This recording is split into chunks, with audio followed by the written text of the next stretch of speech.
The 1989 pro-democracy protests, which ended in the Tiananmen Square crackdown, in which hundreds, if not thousands of people died, was really a turning point.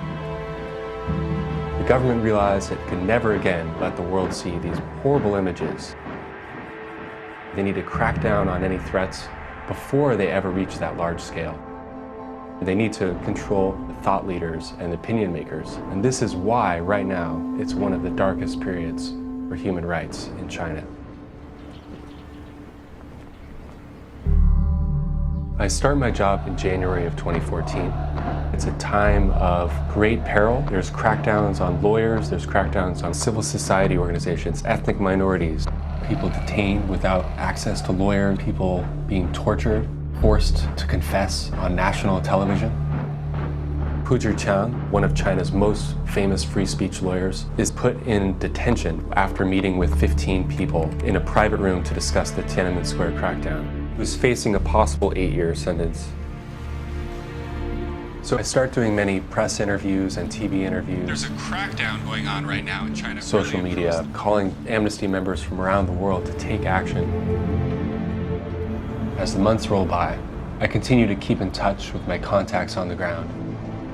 I hear that the outpouring of support from the international community and the condemnation of human rights violations has actually had a positive impact in improving the situation.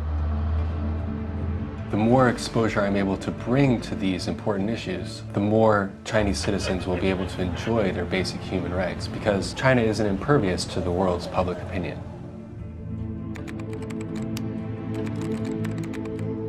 And he's been the lawyer for Ai Weiwei, so he's been a very important legal voice and also a very important critic, which is why the government probably... Doing human rights work in China today, there are no 100% success stories, but we can limit the damage. In the 2 years that I've been working here, I've seen that the state seems to have backed off from some of its worst attacks against human rights defenders. And this gives us glimmers of hope that even in this dark time, improvements are possible. China wants to be known as a country that is taking human rights seriously. That's why it's very important that people know that their voice can make a difference. A letter, a campaign, these can change people's lives and help improve the situation in China right now.